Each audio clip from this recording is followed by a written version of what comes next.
Just a day after the latest failure on their promise to repeal the Affordable Care Act, the change of topic was welcomed, and the members gathered in the Rayburn Room were optimistic about the new proposal. "I like the energy in the room," said Republican Senator Rob Portman of Ohio. "This is a really exciting opportunity. It gets the economy moving and will generate more income, more wages. It's more jobs, it's better jobs." The blueprint, titled United Framework for Fixing Our Broken Tax Code, runs at just 9 pages, 8 if you subtract the title page, and deals mostly in broad strokes. And the specifics that are there have already engendered skepticism among Democrats and nonpartisan tax experts. To take one example, the framework calls for reducing the number of income tax brackets from its current 7 down to 3, taxed at 12%, 25% and 35%. This idea by itself would amount to a tax hike on the poorest Americans, who currently pay a 10% federal income tax rate, and a tax cut for the richest, who pay 39.6%.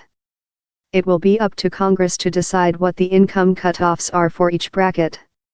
Supporters argue that the bill will include a trade-off, simplifying the tax code enough that Americans could file their taxes on the back of a postcard. That means getting rid of many itemized deductions in favor of a larger standard deduction. But the plan fails to specify exactly which deductions would go, noting only that it will retain incentives for charitable donations and the mortgage interest deduction for homeowners. Trump has long called for a significant slashing of corporate taxes, and the new proposal delivers on that.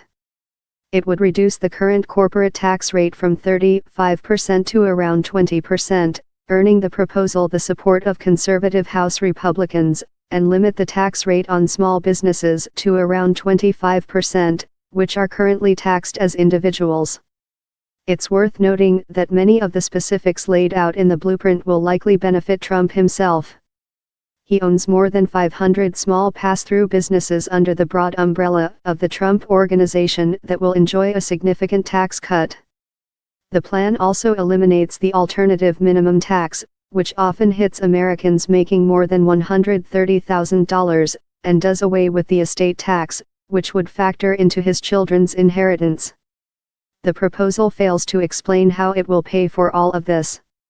According to some reports, one proposed strategy is repealing the state and local income tax deduction, a century-old measure that allows taxpayers to deduct the sum they pay in local and state taxes from the amount that is then taxed at the federal level.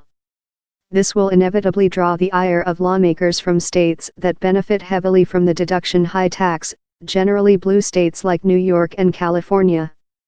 There has been a real complaint, especially in the Senate, by Republican lawmakers who haven't participated in this process, now that the best they're getting is a few pages of really sketchy stuff, Bell continued.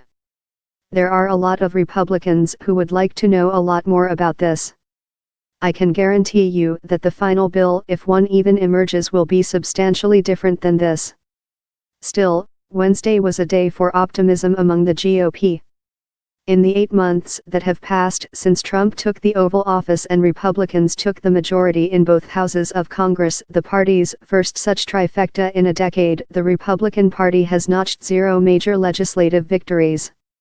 Its failures have been loud and public, most recently, the death earlier this week of the last-ditch Obamacare repeal effort known as Graham Cassidy, which many Republicans clung to until the end as a possible Hail Mary pass on a pledge dating back to 2010. Conservative experts are bullish. This is going to be an extremely popular thing, and it will pass before December. Grover Norquist, the outspoken